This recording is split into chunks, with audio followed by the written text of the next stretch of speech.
Okay, ito po muli ang inyong Pinoy Firearms Instructor na gunsmith din naman. Okay, yung mga naghahanap sa akin sa Pilipinas, bago pa sa aking YouTube channel, ako po ay wala dyan. 20 years na pa ako nagtatrabaho dito sa Kuwait, dito sa aming kumpanyang Mayadin Shooting Range. Nagtrabaho po ako dito bilang isang firearms instructor noong 2004. At naging gunsmith at ngayon ay consultant na. Kaya ako ay hindi makakapagbigay sa inyo ng serbisyo. At yung nagsabi na papaano namin paniniwalaan yung sinasabi mo hindi naman kami makapagpagawa sa iyo, ay talaga pong hindi kayo makakapagpagawa sa akin. At masasabi ko lamang sa iyo ay hindi naman siguro ako tatagal ng 20 years dito, at bali 24 years na lahat-lahat, pati yung experience ko sa Saudi. Hindi naman siguro ako tatagal dito kung ako hindi pinaniniwalaan. Okay, yan lang masasabi ko sa iyo. At yun nga, hindi ninyo makukuha ang serbisyo ko dyan sa Pilipinas. Ayan. At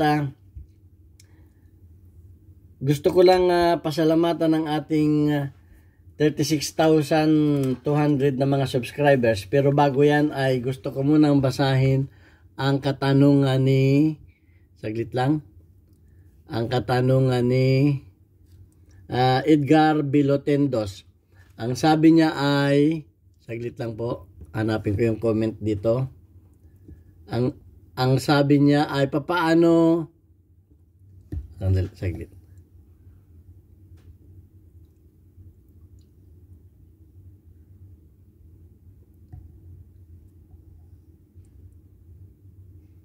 Sabi ni Edgar Bilotendos, good day, pwede ba ang slide ng NP27 ring ko ipiting?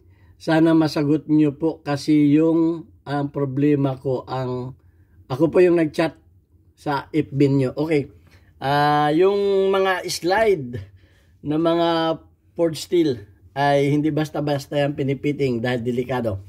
Okay, bibigyan natin ng kasagutan yan, at pinapaalala ko rin sa inyo na huwag kayong mag-chat sa akin sa FB para humingi ng payo o kasagutan sa inyong mga tanong, sapagkat hindi pa ako sumasagot dyan. Dito po kayo magtanong sa YouTube dahil pag sa FB ay parang naging personal tutor ninyo ako. Pero pag dito sa YouTube ay buong mundo ay mababahagihan natin ang ating malit na kaalaman. Okay, yan lang po. At bago natin yan sagutin, maraming salamat po sa 36,200 plus na mga subscribers, lalo tigit doon sa mga hindi nag-skip na ads, sapagkat tayo po ay isang charity vlogger. Hindi po natin ginagamit yung ating mga beneficiary, 6 na estudyante na anak ng mga single parent para sila igawa ng content. At ang priority ko talaga ay yung kinikita ko dito sa YouTube ay itutulong sa kanila, dahil maganda naman nakita ko dito sa aming kumpanya at ako naman ay wala nang pinapag-aral. Ayan, kaya maraming salamat sa mga ating sponsor na nagpadala ng pagmamahal sa ating 6 na estudyante. Okay, unahin ko na si Alfredo Isidro Ordosipay ng Las Piñas. Thank you very much. At shout out din kay Architect Arnel Salvador na naging kaibigan ko dito sa Kuwait. Ganon din kay Jubil Platon ng Riyadh, Saudi Arabia. Thank you very much. At kay Umbit, ang mekaniko ng Kia Motors na naging kaibigan ko rin dito sa Kia Motors Kuwait. Ayan. At ganoon din sa bago nating sponsor, si Anthony Evangelista ng Pasay. Maraming salamat sa iyo, at tuwan-tuwa yung ating isang estudyante na nakatanggap ng iyong pinadalang tulong. Okay, at meron pa rin hindi ayaw magpakilala, tawagin na lamang natin siyang si Mr. Adrian. Thank you very much sa iyo.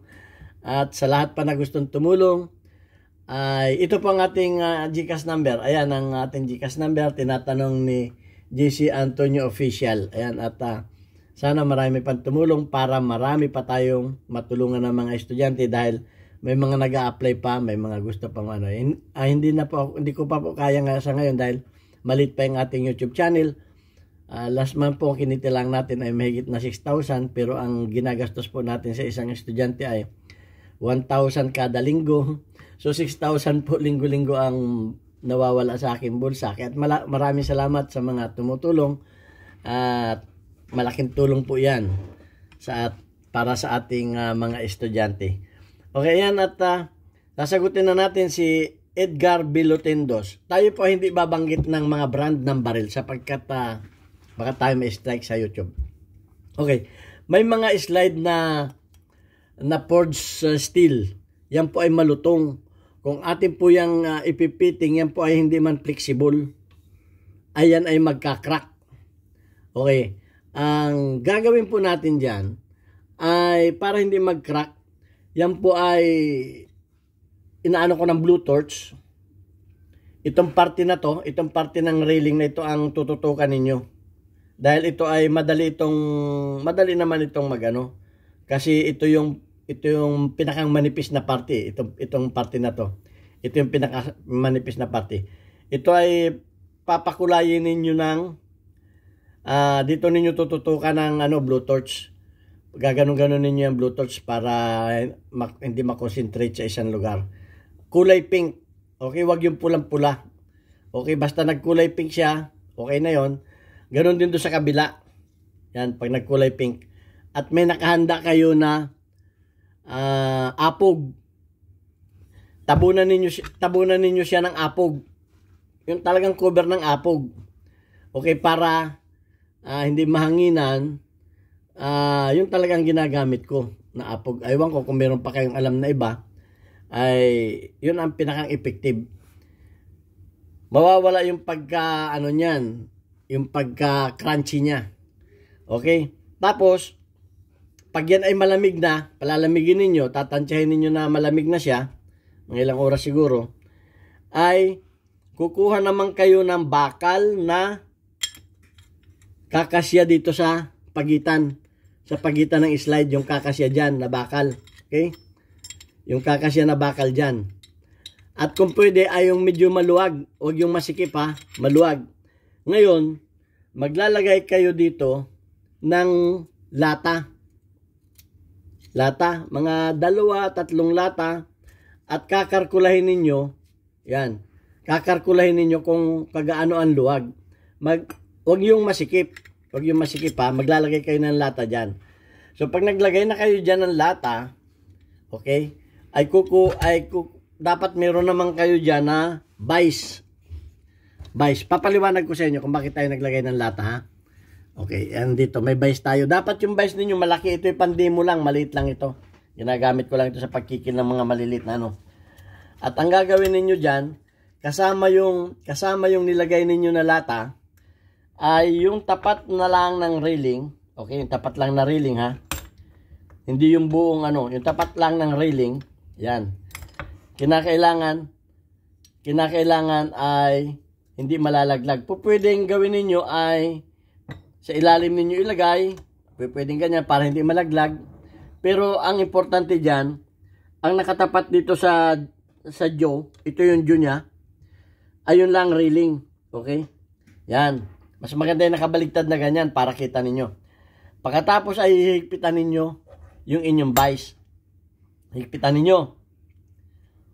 At pagkatapos na higpitan ninyo yung parte na yan, siyempre mahaba yung slide, maiksi yung jaw ng i-adjust naman ninyo dito. Bandang dulo. Ganon din, higpitan din ninyo.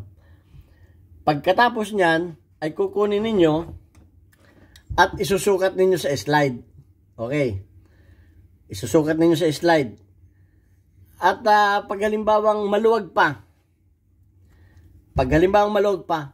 magtatanggal kayo ngayon ng lata. Bakit tayo naglalagay ng ganito? Bakit? Ay baka mapasubra na higpit, hindi natin makontrol, magka-crack ito. Kung wala siyang stopper, ito yung pinakang stopper niya. Okay? Magka-crack. Kasi baka mapasubra. Kung may ganito, para hindi mapasubra ngayon, kung halimbawang kulang pa, magbabawas kayo ng nilagay ninyong lata. Yung manipis na yero lang, yung pinakamanipis yan, pinakamanipis yan na yero. Ngayon, magbabawas kayo at uulitin ninyo yun. Uulitin ninyo. Yung ginawa natin kanina, uulitin ninyo. Ngayon, may isang tanong. Ang tanong naman ngayon ay napasubra. Napasubra ngayon. Ay hindi na ngayon siya pumasok sa slide. Wag na wag kayong gagamit sayang naman kung ito naman ang babawasan natin. Kaya sayang naman, babawasan natin. At wag kayong gagamit ng grinding compound para ninyo mapasiksik yan. Dahil pag pinersa ninyo, may grinding compound yan. Yung grinding compound yan ay babaon sa metal at hindi na ninyo makukuha kahit ninyo hugasan. At yun ang magdadahilan ng sisirain naman yung kanyang receiver. Tandaan ninyo, huwag kayong gagamit ng grinding compound. Yung iba, nag-a-advise ng grinding compound, mekaniko po ako. Huwag po ninyong gamitin yung grinding compound na yan. Dahil pag yan ay bumaon dyan, kahit mga konti lang ang bumaon dyan, yan ay mananatili dyan, didikit yan sa inyong metal at yan ang sisira sa inyong receiver. Okay, shout out sa isa nating magaling na mekaniko, Chinchin Gutierrez, na ngayon ay gunsmith na. Alam niya yung mga pinagsasabi ko na yung mga grinding compound. Okay, so napasubra. Paano naman pagpaluwag? Kakailanganin ninyo itong bolt cutter. Tinanggalan ko ng handle at nilagyan ko ng slot dito. Ayan o ha. Nilagyan ko ng slot dito. Ngayon, titingnan ninyo yung parte kung saan sumikip. Mag-umpisa siyempre kayo dito. Masikip dito sa ano na ito. Hindi, kung masya halimbawa ito yung hanggang dito, masikip sa banda rito, doon ninyo itatapat ito. Yan. Itatapat ninyo ganyan o. Yan, ganyan. Pagkatapos ay ito naman ang ipitin ninyo sa gato ng dahan-dahan, konti-konti. Ito parte na to. Ito, para bumuka. Ito ay pampabuka naman. Ayan, kompleto na. Ito yung mga hindi tinuturo kahit sa school. Sabi ko sa inyo, ang pagtuturo ko sa inyo ay base sa aking experience. Bilang isang mekaniko, bilang isang machinist, ay marami na akong nalaman na pamamaraan ng mga pagpipiting. Ito ay natutunan ko pa sa aking pagmimekaniko. Sa pagiging latero. Yan, kung paano yung mga pagpapabuka na ganyan. Hindi lang yung mga pinabubuka ninyo, yung mga hita ng mga babae. Joke. Okay, ito yan. Yan ang gamitin ninyo. So yan, sana may natutunan kayo. At siyempre, kung saan lang yung parte na masikip, doon lamang ninyo siya gagamitin. Ayan o, papakita ko na sa yung korte niya, no. Yan. Ito ay kinaltasan ko. Pero ito po ay bolt cutter. Tinanggalan ko ng handle. Okay? So, ayan. At may natutunan na naman kayo. At yung mga nagsasabi na ako ay maraming daldal, ay wag na kayong manood sa aking YouTube channel. Lumanap na lang kayo magtuturo sa inyo. Okay, at ako'y tuwan-tuwa sa inyo dahil pag ako'y binabasa ay lalo akong gumagaling. Okay, thank you very much sa inyong lahat. Sana may natutunan kayo. Ito ang inyong Pinoy Firearms Instructor. Hanggang sa muli. God bless us all.